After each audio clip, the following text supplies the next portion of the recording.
इतिहास के पन्नों में सुनहरे अक्षरों से लिखी जाएगी तेरी कहानी। कैसे प्रभु को सौंप दी तूने पूरी अपनी जिंदगानी। सच्चाई, सफाई, सादगी का नारा लगाकर भारत की बढ़ाई तूने शान। इस धरती को गुलिस्तां बनाया तू है शान-ए हिंदुस्तान। कभी दुर्गा, कभी शीतला बन वरदानों की वर्षा की। मातृ प्रेम लुटाया सब पर है रूहानी पालना की। तेरी शिक्षाओं की कुंजी ब्रह्मा वत्सों द्वारा पाई है। तेरी यादों को संजोकर एक नई माला बनाई है, एक नई माला बनाई है, एक नई माला बनाई है। कंपेनियन ऑफ गॉड, दादी जानकी।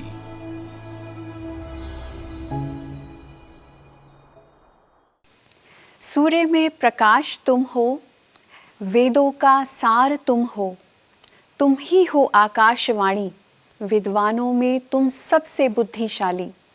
फूलों में सुगंध तुम हो, साधुओं का तप तुम हो। भजते हैं अति प्रेम से श्रद्धालु महिमा तुम्हारी। स्वयं प्रभु का साक्षात्कार कराती सूरत तुम्हारी। नमस्कार, ओम शांति। आप सभी दर्शकों का कंपेनियन ऑफ गॉड दादी जानकी कार्यक्रम में बहुत बहुत स्वागत है। प्रिय भाई बहनों, कभी कभी मन के भाव शब्दों में प्रकट करना संभव नहीं होता। उनको तो सिर्फ आँखों से या दिल से महसूस किया जा सकता है। आदरणीय दादी जानकी जी की महिमा में जितना कहें उतना कम ही प्रतीत होता है। इसलिए आज हम आपका परिचय कराना चाहते हैं आदरणीय ब्रह्मा कुमारी जेमिनी बहन से, जो उन भाग्यशाली आत्माओं में से एक हैं जिन्हें दादी जी के साथ लंदन में रहकर ईश्वरीय सेवा करने का परम सौभाग्य प्राप्त हुआ। आइए सुनते हैं जेमिनी बहन से दादी जी के साथ के उनके अपने अनुभव। जेमिनी बहन, आपका बहुत बहुत स्वागत है हमारे इस कार्यक्रम में। ओम शांति। ओम शांति। सबसे पहले तो हम आपसे जानना चाहते हैं कि आप कैसे इस संस्था के साथ जुड़े। ब्रह्मा कुमारी संस्था बहुत पुराने समय से 1936 से कार्यरत है और आप भी बहुत वरिष्ठ सीनियर सिस्टर हैं इस संस्था में। तो आप कैसे संपर्क में आए और आपने ये संकल्प कब लिया, कैसे लिया कि आपको समर्पित होना है यहाँ पर? ओम शांति। 1977 दिसंबर लंदन में एक बारी मेरी छोटी बहन थी 6 साल की। तो उनके ओपन डे पर मेरी बहन मुझे ले गई अपने साथ। और ओपन डे था कि जहाँ पर बच्चे सभी इकट्ठे होते थे, 6, 7, 8, 9, 10 साल की उम्र के ग्रुप्स बने हुए थे। तो उनको उनकी जो टीचर थी वो डांस सिखाती थी जी, इंडियन डांस। तो मेरी बहन वो डांस करने वाली थी। ओके। तो मैं पहली बार उनका डांस देखने के लिए गई। मुझे खुद को नहीं मालूम है कि कौन है ये लोग और क्या करते हैं, कोई परिचय नहीं है। उसने मेरे को कुछ बताया नहीं था। जब मैं वहाँ पर गई, हमारे एरिया में जहाँ मैं रहती थी जी, तो 2 गलियों दूर उनका वो घर था और वो गीता पाठशाला थी जी। तो जब मैं वहाँ बैठी थी ना, तो मुझे वहाँ का जो घर का वातावरण था ना, वो बहुत स्पर्श किया, टच कर दिया जी। और बहुत अच्छा लगा। Peaceful, deep peace. आम शांति है वो वाला नहीं जी, परंतु वो शांति अनोखी शांति थी जी। इतना पीसफुल थी कि मेरा माइंड एकदम साइलेंट हो गया। That's it. फिर मैं वहाँ से चली गई, हम घर चले गए। फिर आफ्टर फ्यू मंथ्स एक बारी हमने अपने डैडी को बोला कि हम पिताजी और हमारे और भाई बहन हम साथ में रहते थे। तो मैंने पिताजी को बोला कि मुझे मिसिस शो के घर जाना है। हाँ। मेडिटेशन सिखाते, उतना मुझे पता था, पर कौन सा मेडिटेशन है, क्या है मेडिटेशन, वो कुछ नहीं मालूम था। तो उन्होंने कहा कि अगर आप जल्दी उठ सकते हैं तो जा सकते हो। तो नेक्स्ट डे था मंडे। तो मंडे मॉर्निंग में 3 बजे उठ गई। ऐसे लगता था जैसे कोई मेरी खटिया हिला रहा है जी। और मैं जल्दी उठ के रेडी होकर के स्टेप्स में बैठ गई। और वो समय ऐसा था कि जब आप दरवाज़ा खोलो, घर के बाहर आओ, कोई व्यक्ति आपको रास्ते पे नहीं मिलेगा जी। और पिच डार्क। जी। तो मैं दरवाज़ा खोल के धीरे से 5:15 बजा बाहर गई। और जैसे मैं बाहर गई तो यंग थी, फिट थी, तो मैं दौड़ के गई। जी।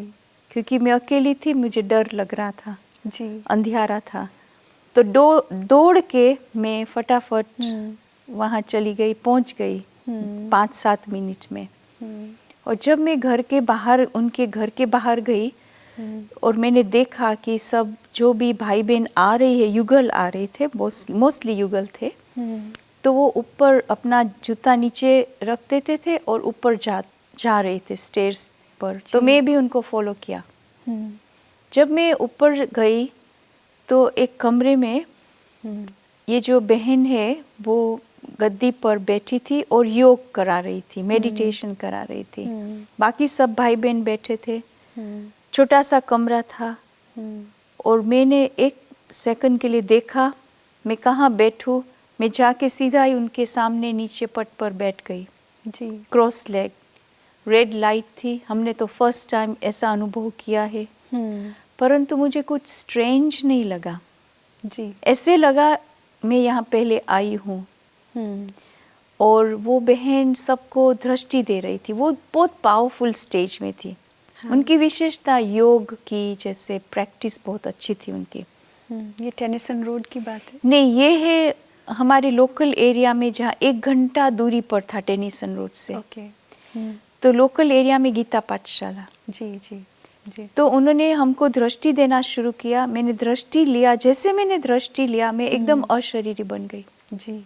उसी वक्त अशरीरी, शरीर का भान ही नहीं रहे। और मेरा बुद्धि योग एकदम ऊपर चला गया। ऐसे लगा जैसे मैं लेविटेट कर रही हूँ। जी। जी। और मैं एकदम जैसे परम धाम पहुँच गई। जी। कभी भी हमने ज्ञान नहीं सुना। जी। कोई परिचय नहीं दिया, शिव बाबा का नहीं दिया, परम धाम का नहीं दिया। पर मैं अपने को सोल वर्ल्ड में, अभी मैं कह सकती हूँ, पर ये उस वक्त ये अनुभव हुआ सोल वर्ल्ड। वहाँ पर इतना साइलेंस था, इतना पीसफुल था। वो एक्सपीरियंस हुआ मुझे, जो पहली बार उनके में जब घर में गई थी, वो जो डीप साइलेंस का अनुभव हुआ था। जी। और it was like a blissful experience. तो उसके बाद फिर रेड लाइट से वाइट लाइट हो गई। जी। मेरी फिर आंख बंद भी हो गई थी। मैंने आंख खोली भी। जैसे मैंने आंख खोली तो वो बहन मेरे को देख रही है। फिर उसने कुछ बोला नहीं, स्माइल किया। फिर उन्होंने हाथ में एक पेपर माना मुरली थी। जी। तो वो पढ़ के सुना रही थी। और वो अव्यक्त मुरली थी। बाबा की, अभी मैं कह सकती हूँ कि अव्यक्त मुरली थी। जी। और बाबा की अव्यक्त मुरली हम सुन रहे हैं फर्स्ट टाइम।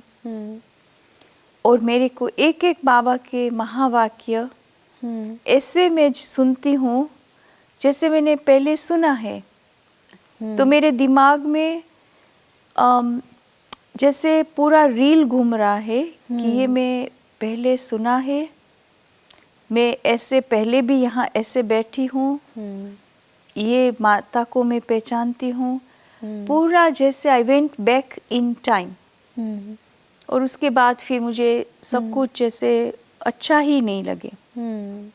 डिसइंटरेस्ट अंदर से आ गया था, डिस्टेस्ट हो गया था, अंदर से ही आ रहा था, मुझे खुद को समझ में नहीं आ रहा था कि क्या अनुभव हो रहा है। फिर बाद में तो मैं घर गई, फिर ऑफिस में गई। मैं बैंक में काम करती थी लंदन में उन दिनों में। अभी भी जो भी स्टूडेंट्स होते, मैं स्टूडेंट भी थी। स्टूडेंट्स हमेशा कोई ना कोई जैसे जॉब्स करते हैं जी। तो मैं बैंक में जॉब करती थी उस वक्त। जी। तो हमारा जो था दिन ऐसे गया, सुबह एवरी डे 6 मास तक हमने शुरू रखा। जी। कभी भी हमने मिस नहीं किया। हर रोज हमने मुरली सुनी। जी। एक भी दिन हमने कोर्स भी नहीं किया। और कोर्स करने बिगर हमने मुरली सुनी। मुरली हमको अच्छा समझ में आया। फिर हमने उनके युगल को बोला कि मुझे आप कोर्स कराओ। तो उन्होंने कहा कि नहीं, आपको कोर्स नहीं कराएंगे, हमारे पास टाइम नहीं है। क्योंकि सबका एलोकेटेड टाइम होता है जी। उन दिनों में। क्योंकि युगल ही रन कर रहे थे वो गीता पाठशाला, अपने समय पर सुबह के टाइम हम आते थे। फिर हम दिन में नहीं आते थे, कोई सब अपने अपने घरों में या बिजनेस या काम पे जाते थे। तो मेरे को क्या हुआ कि अनुराधा बेन, वो बहन का नाम था जी, वो मुझे कहती है कि अगर आपको कोर्स करना है तो आपको खुद को कराना पड़ेगा। हमने कहा ठीक है, कैसे कराएंगे? कहते आप बुक पढ़ लो। हमने बोला ठीक है, कौन सा आपके पास है? तो उन्होंने साप्ताहिक पाठ्यक्रम, जो हमारी बुक है ना, गुजराती में है, हिंदी में है जी, और वो बुक मुझे दिया। तो फिर उन्होंने कहा 10 दिन में आप दे देना ये बुक। ठीक है, हम घर ले गई। फिर एवरी डे हमारा, मैं कॉलेज से जब आती थी फिर मैं आधा घंटा स्पेंड करती थी बुक पढ़ने में। जी, ऐसे करके मैंने 10 दिन में पूरा कर लिया। जी, फिर हमने बोला कि आप हमको अभी ब्रह्मा बाबा के बारे में बताओ।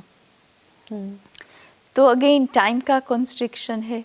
तो उन्होंने किताब दिया, एक अद्भुत जीवन कहानी बाबा की।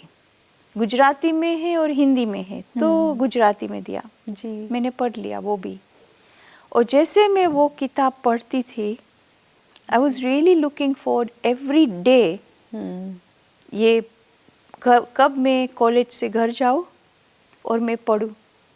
तो एवरी डे मैं 1 घंटा ये किताब पढ़ती थी। जी, पढ़ने के बाद ही मैं सोती थी।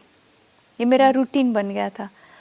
तो मैं जैसे किताब पढ़ रही थी, again I went back in time. जी, जी, I am transported to that era. Yeah, बाबा के ऐसे लग रहा था सब कुछ मेरे नज़रों के सामने जैसे हो रहा है। मैं देख रही हूँ, अनुभव कर रही हूँ। और बाबा के लिए इतना प्यार उभर रहा था दिल में। जी, और मेरे आँख में आंसू आ रहे थे। और बाबा ने रियली मेरे दिल को टच कर लिया। और फिर उसके बाद जो है 6 मास मेरा पूरा हुआ। फिर मेरी टेस्ट पेपर आई। मेरा फादर ने कहा ये तो एवरी डे सेंटर में जाती है, जी, सब सेंटर है, अभी स्टॉप करो। ओके, तुमको पढ़ाई करना है, बहुत एम्बिशंस है लाइफ में, वो सब पूरा करना है। सो यू वर अलोन, आप अकेले जाते थे उस टाइम? हाँ, मैं अकेली जाती थी। ओके, क्योंकि हमारे जो भाई बहन है ना, सब बहुत इंडिपेंडेंट है। जी, कोई किसी के लाइफ में इंटरफियर नहीं करते हैं। जी, और मेरे साथ मेरी छोटी बहन थी, वो अपने स्कूल के बाद जाती थी टीचर के पास और वो मुरली वगैरह बच्चों को पढ़ के सुनाती थी। हाँ जी, और वो उनका तो वो चलता रहता था। पर 6 मास के बाद जब मेरा लौकिक फादर बहुत अपसेट हो गया, हाँ जी, तो छोटी बहन और एक भाई भी था मेरा छोटा, वो भी मेरे साथ आता था। तो दोनों घबरा गए, छोटे थे ना। जी, तो फिर उन्होंने आना ही बंद कर दिया, क्योंकि हमारे फादर बहुत अपसेट हो गए, बहुत गुस्सा किया एक बारी उन्होंने मेरे ऊपर। तो उसने देखा, बच्चों ने देखा, तो वो घबरा गए। तो वो तो बिल्कुल नहीं जा रहे थे और जी। मुझे भी कह रहे थे कि आप नहीं जाओ। मैंने कहा नहीं, मैं नहीं स्टॉप कर सकती हूँ, मैं तो जाऊँगी। तो जब मेरे फादर ने कहा कि अभी स्टॉप करो, मैंने उनको फर्स्ट टाइम मेरी लाइफ में सामने जवाब दिया कि it is too late for you to stop me, जी। I can not stop this, hmm. I want to continue.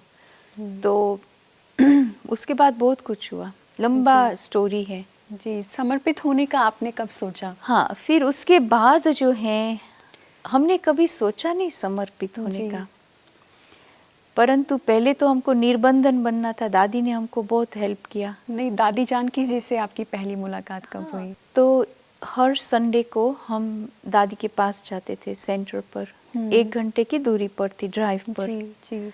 तो मैं फैमिली के साथ जाती थी और हम जैसे टेनिसन में जाते थे, सब अंग्रेज भाई बहन मोस्टली, पूरा क्लासरूम भर जाता था। जी। तो नीचे सब अंग्रेज भाई बहन बैठते थे, ऊपर हिंदी क्लास होता था। हिंदी क्लास में करीबन हम 10-12 लोग होंगे। जी।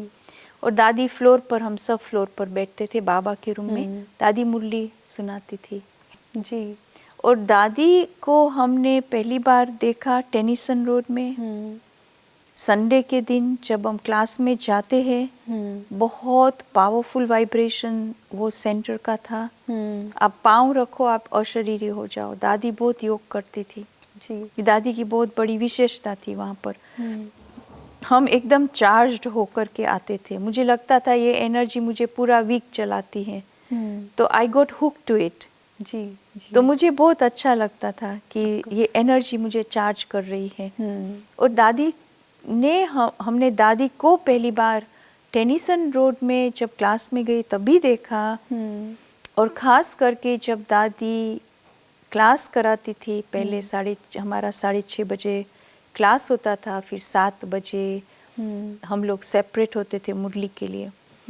तो दादी जो है वो भोग लगाती थी। तो एक बहन थी, वो भोग की ट्रे लाती थी, भोग की ट्रे रखती थी, फिर भोग की ट्रे वो ले जाती थी। ये सब मैं देखती थी। फिर मुरली क्लास के बाद दादी नीचे आती थी, हमारा हिंदी मुरली जल्दी पूरी करके दादी किचन में जाती थी। जी। फिर भोग जो भी बनाती थी बहुत प्यार से बनाती थी। जी। फिर दादी उसको गरम करती थी। जी। फिर प्लेट्स रखती थी और उसमें भोग डालती थी सबके लिए। फिर मैं गई किचन में, दादी के पीछे पीछे, दादी जैसे उतरी मैं पीछे पीछे गई। मैंने कहा दादी मैं आपको हेल्प करूं? दादी कहते हाँ भले, आप ये प्लेट्स रखो ट्रे में। दादी मुझे देती थी, मैं ट्रे में रखती थी। फिर स्पून रखती थी। फिर दादी कहती आप अंदर ले आओ। फिर दादी जाके बैठती थी गद्दी पर और सबको भोर की प्लेट्स देती थी दृष्टि देख करके। जी। तो ऐसे में जब भी आती थी दादी के पास तो कुछ ना कुछ मैं दादी को हेल्प करती थी किचन में। जी। जी। क्योंकि दादी भोग बनाती थी, सब कुछ करती थी। तो दादी की मेरे ऊपर नज़र पड़ गई। और दादी मेरे को बहुत प्यार करती थी, बहुत प्यार करती थी दादी, क्योंकि मैं एक ही पहली कुमारी थी वहाँ पर। जी। और उसके बाद जो है 6 मास के बाद जब मेरे फादर ने बोला तुम नहीं जा सकती हो, तो मैंने कहा नहीं, मेरे को एक बार जाने दो। मधुबन जाना है, मुझे देखना है पापा कैसे आते हैं। फिर मैं आपको बताऊंगी, मधुबन जाने के बाद बताऊंगी। तो फिर मान लिया, क्योंकि मुझे वो नहीं मना सका। जी। जी। तो मैं फिर घर छोड़ दिया और मैं सेंटर में गई। मैंने दादी को बोला कि मुझे नज़दीक रहना है, क्योंकि मुझे हर रोज़ आपके क्लास में आना है, मुझे बहुत अच्छा लगता है ज्ञान। जी। तो दादी ने बोला मैं तुमको नहीं रख सकती हूँ, क्योंकि तुम्हारा फादर तो एक्सेप्ट नहीं करता है। जी। तो मुझे तो कुछ पता नहीं है लाइफ के बारे में। हमने बोला ठीक है, मुझे तो ज्ञान बहुत अच्छा लगता है, ज्ञान और योग। तो कहते हैं ठीक है।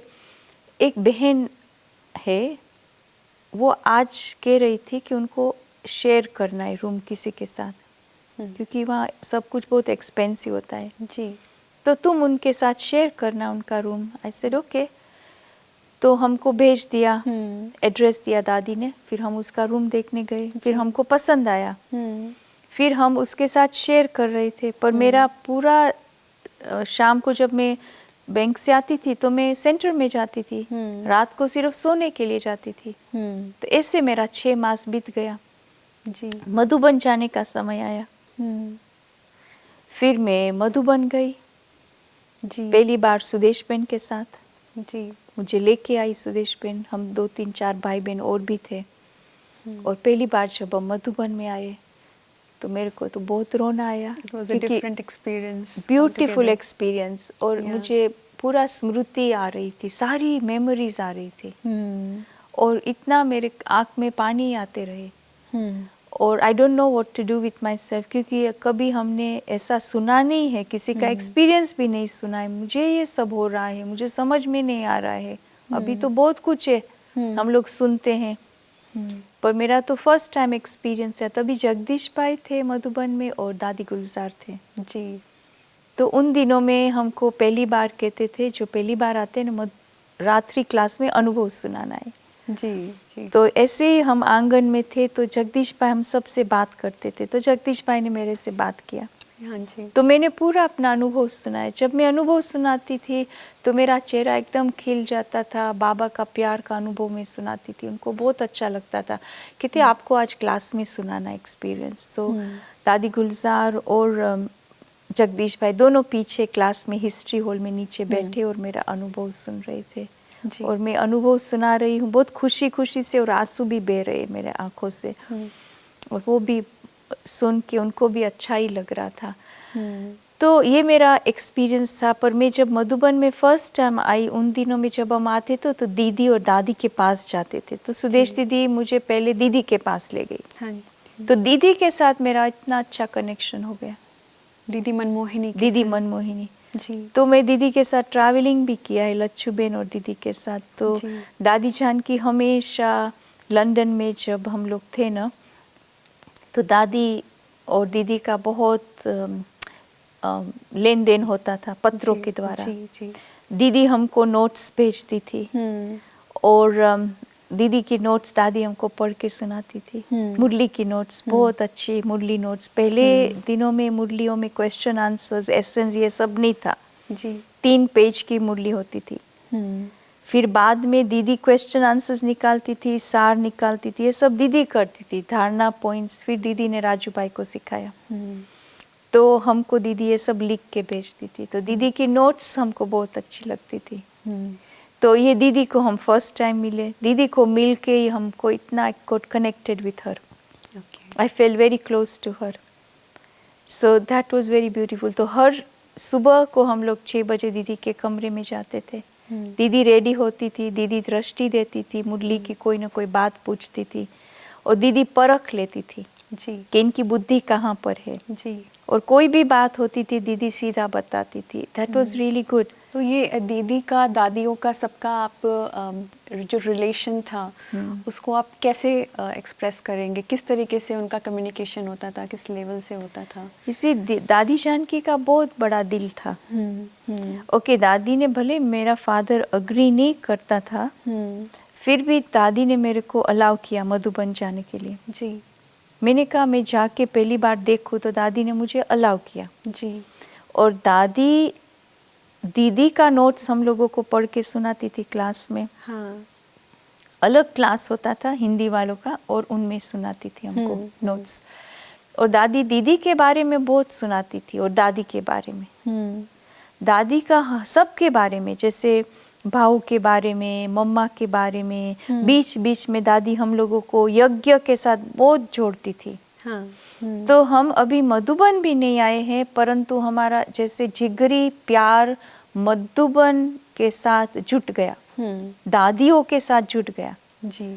तो जब हम मधुबन आते थे तो दादी दीदी कौन है पूरा हमको पता है, क्योंकि दादी ने हमको बहुत बताया है। अभी 6 मास के अंदर, I would say really 8 months, जी। क्योंकि मैं नज़दीक आ गई रहने के लिए, क्योंकि मुझे हर रोज़ मॉर्निंग क्लास जाना है।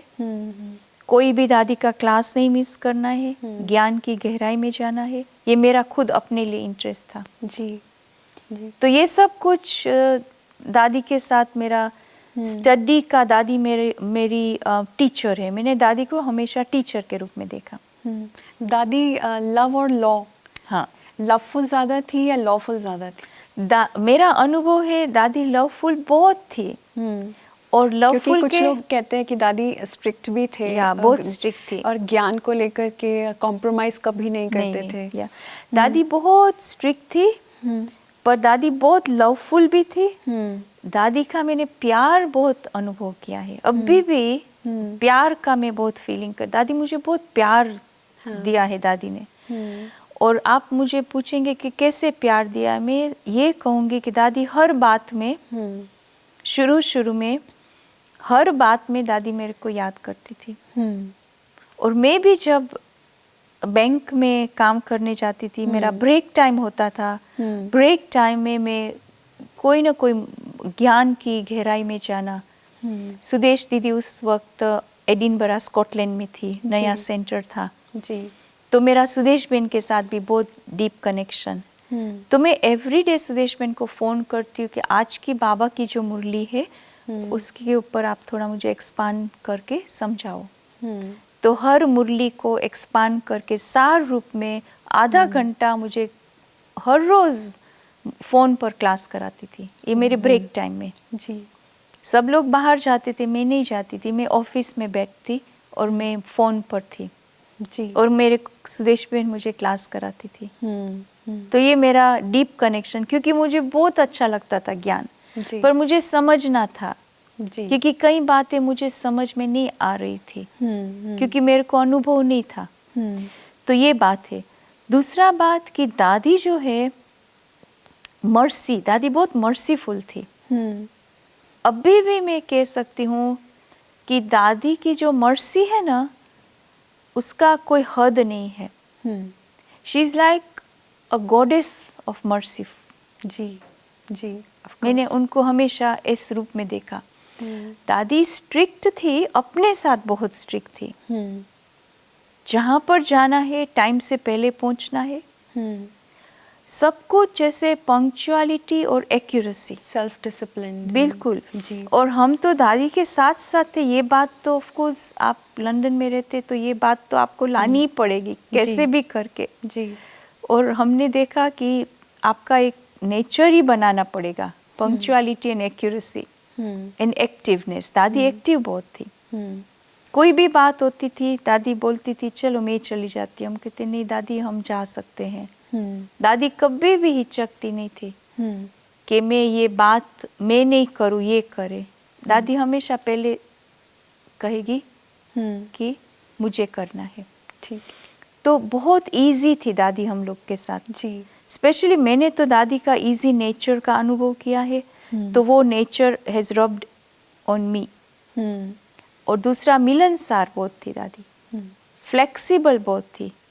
तो मैंने तो दादी का यही गुण अनुभव किया, तो ये जैसे मेरे में आ गए। जी। फ्लेक्सिबिलिटी। दादी अभी बोलेगी ये करना है, नेक्स्ट मिनट बोलेगी ये करना है। जी। तो घड़ी घड़ी जैसे चेंजेस होते रहते हैं तो हम भी चेंज करते रहते हैं। ओके ओके दादी हम कर लेंगे। जी। ये करना है, फिर कहती नहीं ये करना है। माना फ्लेक्सिबिलिटी बहुत थी दादी के अंदर। जी, ऑफ कोर्स। कोई भी प्रोग्राम बनाती थी, फिर दादी को अच्छा संकल्प आता था, उससे अच्छा संकल्प तो दादी चेंज कर लेती थी और कहती नहीं ये करना है। हम कहते अच्छा दादी हम ये करेंगे। फिर हम जा कर के और भाई बहनों के साथ बैठ कर के हम प्लान बनाते थे कैसे करेंगे। तो दादी हमको गाइड करती थी। So this is where I see दादी as my teacher, but also दादी वॉज वेरी मदरली। जी। सो मदर के रूप में प्यार का अनुभव, टीचर के रूप में balance, love and low. She was quite strict. हमारे से मिस्टेक भी होती थी तुरंत बताती थी। जी। और कोई भी बिहेवियर में कुछ भी ऊपर नीचे होता था तुरंत बताती थी। जी। कि ऐसे नहीं करना है, ऐसे करना है, ऐसे नहीं बोलना है, ऐसे बोलना है। जी। जैमिनी बहन आपका बहुत बहुत धन्यवाद यहाँ आने के लिए, और इतनी सारी बातें जो दादी के विषय में आपने बताई कि कैसे हम आपका धन्यवाद करें। Thank you so much. Thank you. दर्शकों, यूँ तो संसार में कोई अपनी माँ का दर्जा कभी किसी को नहीं देता, परंतु यहाँ हम पहली बार अनुभव कर रहे हैं कि जब ये भाई बहनें अपनी लौकिक माँ को याद करते होंगे तो उनके सामने ज़रूर दादी जानकी जी की ही सूरत आती होगी। मातृ प्रेम लुटाने वाली ऐसी दादी के बारे में हम और बहुत कुछ जानेंगे जैमिनी बहन से हमारे अगले एपिसोड में तो देखना ना भूलिए। कंपेनियन ऑफ गॉड दादी जान कीजिए। आज्ञा लेते हैं। नमस्कार। ओम शांति।